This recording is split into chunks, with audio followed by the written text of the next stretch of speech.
Hi, I'm Jim Brett, President and CEO of the New England Council.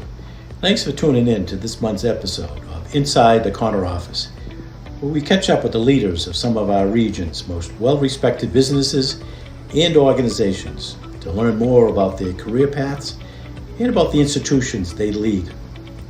This month, I had the opportunity to catch up with Melissa Smith, the Chair, CEO, and President of WEX, a global leader in financial technology solutions, headquarters in Portland, Maine. Melissa shared her unique career path from growing up on a farm in rural Maine to leading a global corporation with nearly 7,000 employees around the world. We also talked about the company's incredible growth under her leadership and how new technologies, ranging from electric vehicles to artificial intelligence, are impacting WEX. Thanks for tuning in. I hope you enjoy the conversation. Well, Melissa, thank you for taking the time to join me today. I'm looking forward to getting to know you and WEX a little better. You know, like so many of our guests, I've had the pleasure of interviewing as part of this wonderful series. You bring a very unique background to your role. So let's start by talking a little bit about your career path. You grew up on a farm, I believe a potato farm in rural Maine, and today you are the CEO of a company with over 6,500 employees worldwide. Tell us a little more about your background and your career path and what sparked your interest in financial services. Well, Jim, thank you for having me here. It's an honor. We were talking earlier, I feel very lucky about my background. I grew up in a really small town. There were 400 people in my hometown. So everybody knew each other. But I think one of the advantages of growing up in a small town is that you don't have to pick one lane or another. You get to do many different things, and you actually have to. You have to show up, you have to participate because no one else is going to. And you grow up, I think, as a result, being really vested in your community and being well-rounded because you're not specializing in one thing. And so I started with that. And you talked about being on a farm, the element of hardworking and being out in nature, those came from being on a farm. So I feel like I started with some really great ingredients. And then when I went to college, one of the downsides of living in a small community is that you don't really understand, what your opportunities are, what you can be. And so I was really lucky when I was in college. I had a professor, his name's Dr. Marshall Geiger. I give him credit whenever I can. And he used to write on my tests. I was taking accounting as part of my business school education. And he would write on my accounting tests and ask me to really consider a career in public accounting, which, at the time I thought, was incredibly boring and like, well, who would ever do that? And he really, through conversations with him, opened up my eyes to what a great foundation that was, in starting your career. And so I chose to go into public accounting and went to work for Ernst & Young right out of school. And, it was a really great foundation because it teaches you how to work with lots of different people in lots of different environments and, quickly supervising others and realizing that you have to adapt your skills to the client that you're with, but also with the people you're working with. And I think that adaptability that I learned growing up in a small town was really important in that for early part of my career. And then I ended up meeting someone one night at a business dinner who worked for then Wright Express. And he called me the next day and said, would you be interested in coming to work for me? And I said, no. And he said, why don't you come interview? And, long story short, I ended up starting to work then at Wright Express, which was a turn that I didn't expect in my career. I actually really liked public accounting. And it's been, a tremendous ride since. That's great. I've read several interviews where you talk about the role your mother's had as a role model in your life. So can you share a little about the impact that she's had on you? Yeah, my mom, so we start with my mom graduated from college really young. She has a master's in mathematics. She's a smart woman. And she just made sure all of us, there were three, she had three daughters. We all were expected to try things and to push ourselves. And again, I'm incredibly grateful for her because she would always ask me why not when I would, when you come home as you're a kid and you'd talk about like, the whine of why something is really hard and why you don't think you should do it. And she just wasn't tolerant of that. She would just, say to me that, keep peeling back the onion of why can't you do that? What is your barrier? And what she taught me was that that I could do hard things. And that questioning built a lot of resilience. And I think that, all of us, I have a sister who's an equine surgeon. I have a sister who's a nurse, like I fainted blood. So I was going to go to another profession. But I think a lot of that came from her, really quietly, consistently pushing us to make sure that we knew that we could do more than we thought we could in any given moment. Is that something that you're carrying on with your children? It's a great question. Yes, I will. One of the things when my daughter, so I have two sons and a daughter. My daughter in particular, I remember when she would cry as a baby, and as she was becoming a toddler, I would whisper in her ear, "You come from a long history of strong women. You have to." So use your words. Use your words. Your words are your power. And yeah, so that idea of pushing them, I think trying to find the balance, which I find actually quite difficult, of pushing in a way that they feel the pressure to do more, but not pushing so hard that they end up doing things that you want them to do as opposed to things that they want to do. It's a delicate balance. But my mother mastered it incredibly well, and I'm striving to master that. My kids are still young, so I'm still a work in progress. You've been with WEX for over 25 years, starting, as you just mentioned earlier, a financial analyst, and then working your way up through a variety of leadership roles. How does that deep experience in the organization impact the way you approach your role now as the CEO? Well, when I first started, the CEO at the time said to me that, WEX is the place where you can be yourself. The growth of the company will create opportunities for you, and you're going to be rewarded for your efforts. And that was such an attraction for me coming into the company because it felt like I had found a place where I could be myself, whether that was, going for a bike ride and coming into a meeting afterwards, because I've always been an athlete, or showing up to a meeting and having a different perspective. And that was always welcomed. And so I feel like there's been this long history of people could come to WEX and be themselves, and they had a voice. And so I think coming in a more junior level organization makes it important to me that everybody has a voice here. And so positional power isn't as important at WEX as it is maybe in other places where, I'll be in a meeting and I'll be talking about something, and I will have someone tell me, give me live feedback about their perspective. And yet I have to pause in that moment and remind myself, this is actually a really good thing. You want people who work here to have an ability to have a voice. We consider ourselves to be passionate problem solvers, which means that people bring their own unique perspective. And I think having started at a junior level, how important it is to feel seen and heard, and to feel like you actually have an ability to make a difference. You've had that fire in your belly and you want to make an impact, that you give people a shot at that. And so it's really important to me that people have an opportunity to grow their careers here like I did, but also to show up with their unique set of skills and feel like they have an ability to have a voice here. We've seen progress in recent years with women now in leadership roles in general, but particularly in the publicly traded organization, we don't see that many. So how do we change that? And then what advice would you give to a young woman that's interested in pursuing, your career, the career in finance?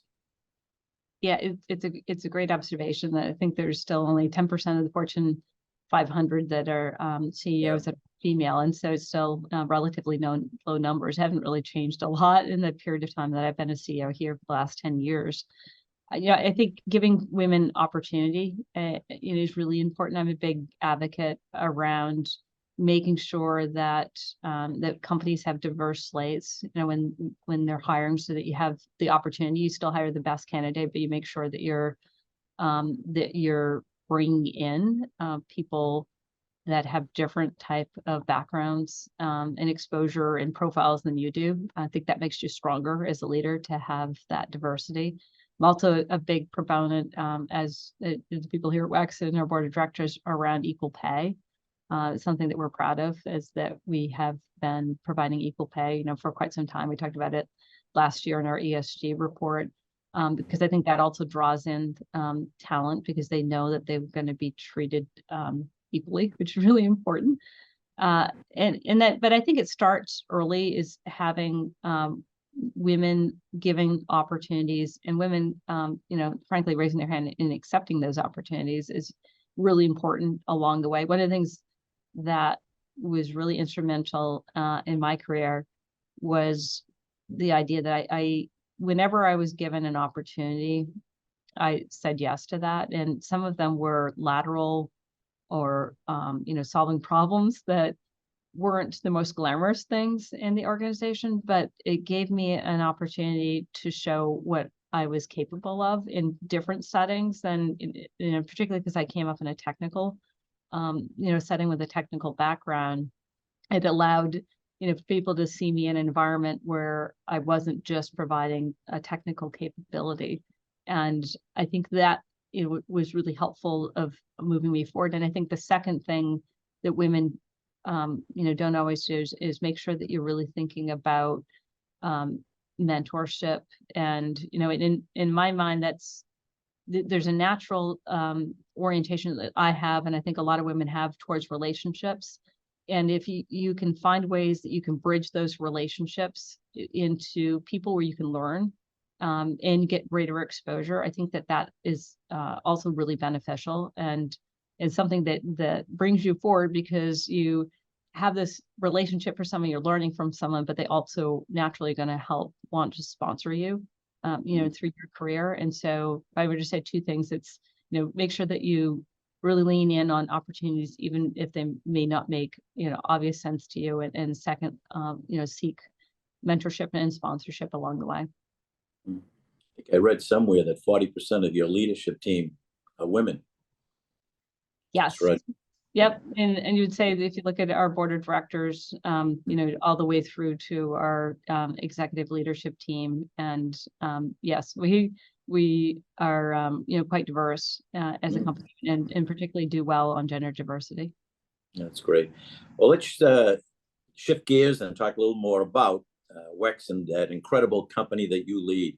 First, for those tuning in who may not be familiar at all with WEX, can you give us just an overview of the company and the services?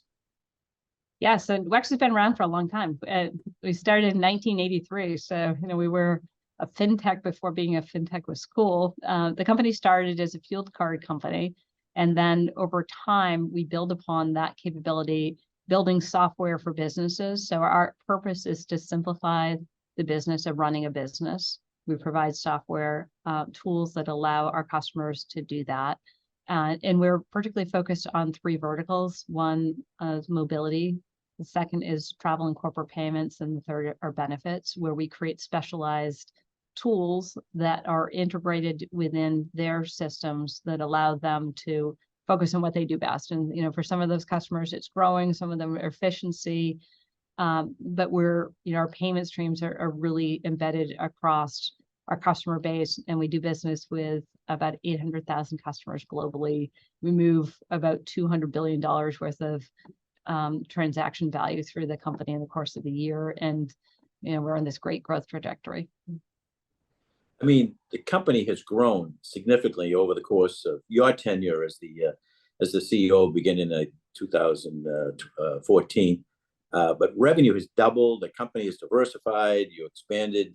As you mentioned, the U.S. base is now a global company with businesses in 14 countries. Tell us a little more about how you've achieved that incredible growth and how you see it continuing in the near future.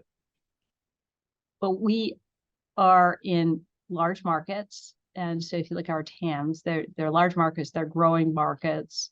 And so we've been able to continue to grow across each of the verticals that we're exposed to.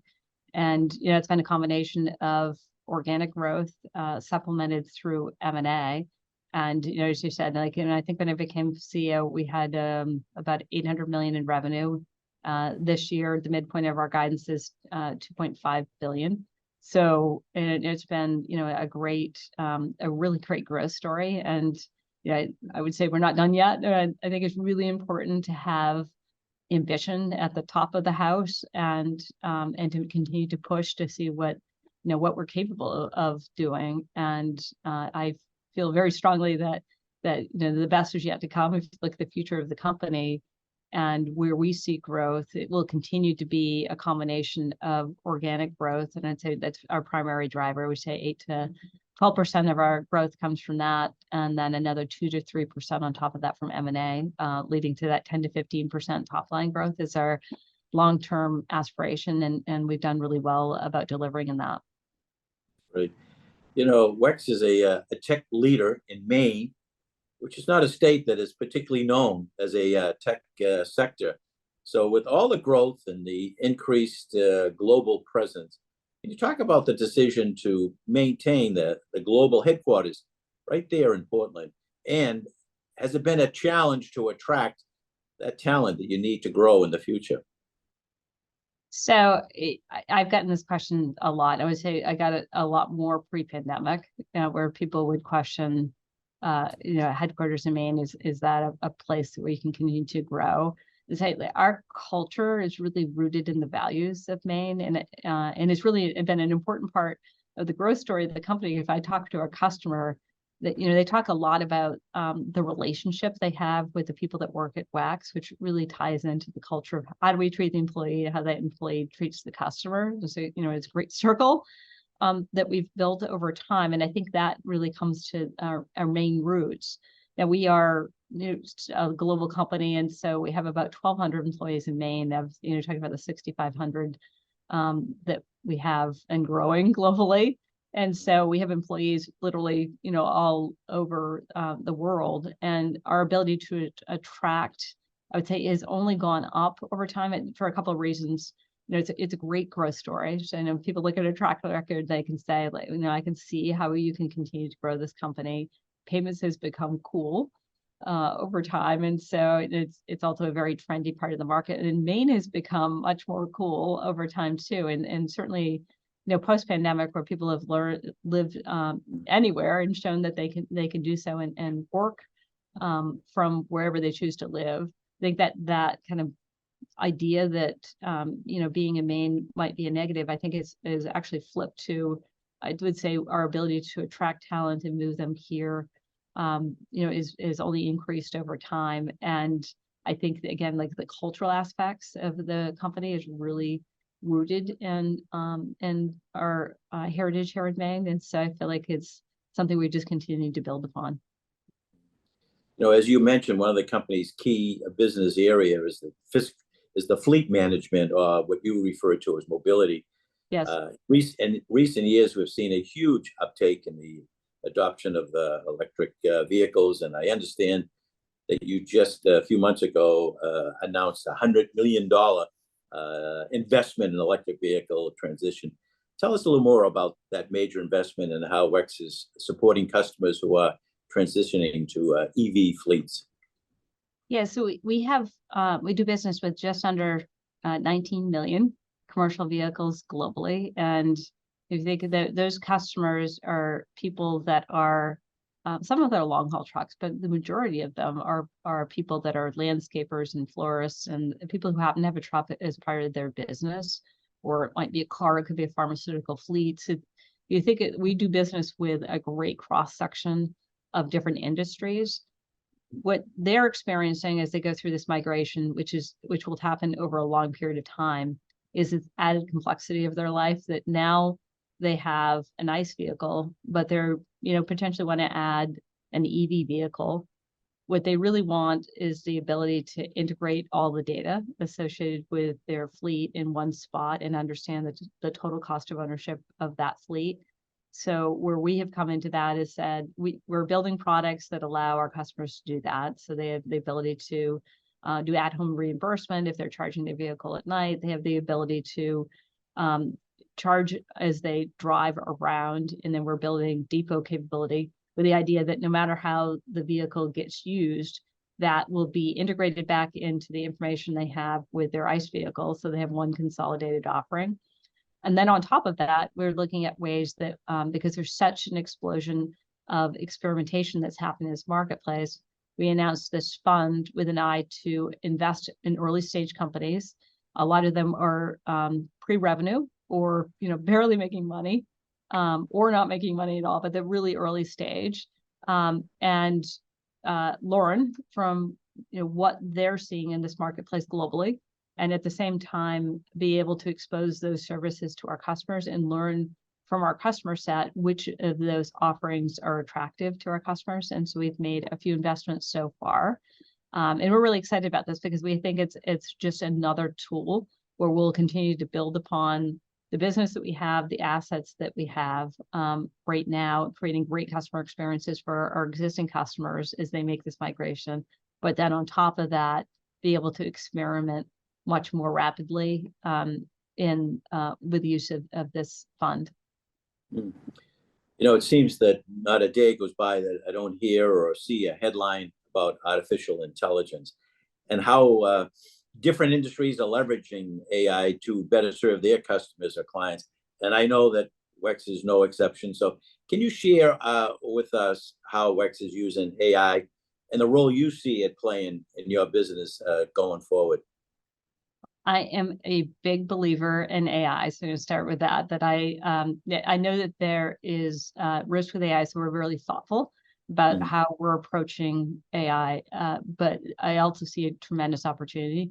And we've had, a great privilege in the fact that our technology committee, one of the members of our technology committee is really deeply rooted in AI. And so from a board on down level, we've done a lot of education around AI. Our executive leadership team did an immersive experience in Silicon Valley, really understanding that what are the largest of the companies doing, what are the smaller startups doing, and so what can we see from a disruption perspective, and then what happens with those in the middle. And we've have this year 50 experiments that are happening across the company with using AI. Some of them are, and I bucket this in two ways. There's the defensive, category, which is much more about optimizing what we've got. So looking at our cost structure and deploying tools that make it much more efficient. And then there are the more innovative things that we're doing, which are enabling the products that we have in the marketplace to be AI informed. Sometimes they're driven, but I would say a lot of them they were AI informed. And when I think about AI, that there's a pretty big spectrum of like machine learning tools that we've been using in our risk functions over the years that we've just continued to enhance, which is a great series of use cases because we can extend more credit to more credit-worthy customers. We can better detect fraud, things that are really important to the overall customer experience. We can use machine learning tools on that, and then use other forms of AI and some of the other experiences that we're creating. And so I think that we're going to see a huge change in the way businesses operate over time, as a result. And we've been really thoughtful about how we structure that in the way, thoughtful about data privacy in the tools that we're using and security. And also thoughtful of the fact that, the people, the bad people, if you will, out there, the fraudsters are also arming themselves with AI tools. And so our need to continue to build the defense because of that is really, really important as we go into the future. And so I believe that there's just a tremendous amount of opportunity that comes from AI. And so we're leaning in pretty heavily. We always like to wrap up these conversations, talk a little bit about what's happening or not happening on Capitol Hill and how it affects businesses here in New England. And one piece of legislation that has gotten some traction in the United States Senate this year is the Credit Card Competition Act, the bipartisan bill that aims to enhance competition and choice in the credit card network market. But I understand that WEX has, and many other people, I might add, have some significant concerns about the bill. But can you tell us a little more about those concerns and how you think this bill would impact your business? But it actually doesn't impact us the way it's drafted right now because of the either the size limitation. Our bank is not big enough. Right. At the same time, I would say the payments industry is unified in opposition to the bill. Really because it changes the whole structure of the way that the payment ecosystem works right now. And what we see is that creates downstream effects that may be unintended, like the fact that right now, one of the benefits you get is the ability to get immediate payment if you're a merchant. And so, there's a benefit to that. And the cost to the person who's providing the funding associated with that. There are tools that continue to get developed that if there's just less money on the table, it would be more difficult to continue to develop those things, including fraud and fraud-related tools. And so when we look at this equation, typically, often when you're regulating things which affect pricing, there is this downstream effect that isn't really intended, and we see that as a pretty big negative. And I'd say we stand in opposition with the rest of the payments community here. We talked a little about AI, and Congress is talking an awful lot about it as well. There's been a flurry of new legislation aimed at regulating AI during this Congress, and many in Congress have suggested the establishment of a new federal agency to regulate the use of this rapidly evolving new technology. What do you think is the best approach to federal regulation of AI? So we're a big advocate of having federal regulation, and really, in our minds, that eliminates the patchwork quilt where you end up having to follow individual state rules. And so we would prefer, applaud the fact that there is this initial executive order out there, and this kind of at least initial shift towards federal regulation as opposed to having it be state by state driven. And we think the benefit of that is, again, I start from the perspective of I think there's a lot of opportunity. We really do care a lot about data and data privacy, and so having one uniform set of rules of how that's regulated, we think is much more beneficial for the business. But we are big enough that we have a team of people who are paying attention to the regulatory environment. I think the burden is much bigger on smaller companies, particularly those who are just starting up, that wouldn't have that ability to have that same compliance structure to really work through the complexity on a state by state level. So on that data privacy rules, are you working with existing states to try to form some kind of a new regulation, or would you like to see maybe the federal standard to be made much easier for companies to comply? I'd say that exactly the same thing on the data privacy front, that having a federal standard certainly makes it a lot easier.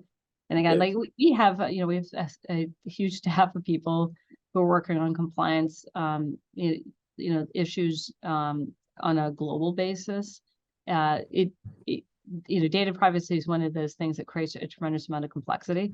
And, we are big enough that we can handle that complexity. And in some ways, that is one of the services, one of the many things that we do for our customers is to weed through that. that being said, I think that it would be much better to be able to have one set of standards that we're working through, because it eliminates the something getting missed or misinterpreted along the way, and particularly the burden that creates, not just to us, but and particularly companies that are smaller than us. And so we're in both cases we're big advocates of having one set of standards. Well, Melissa, this is the end of the program. I just want to thank you for joining me today and for the incredible work that you're doing at WEX. And thank you especially for your commitment in remaining a member of the New England Council, but more importantly, remaining in New England, because, New England is an extraordinary region of the country, and to have WEX part of the New England economy is something that we're very fortunate to have. So continued success, and we thank you for joining us here today. To those of you who are tuning in, I hope you enjoyed the conversation, and I think you learned an awful lot about this company that is located in Maine with 6,500 employees. Extraordinary. And we're blessed again to have them part of the New England Council. Be sure to tune in next month when our guest will be Gary Gilhaney, the CEO of the Sciences Company's Organogenesis. And hope you have a great day. Thank you. Thank you, Jim.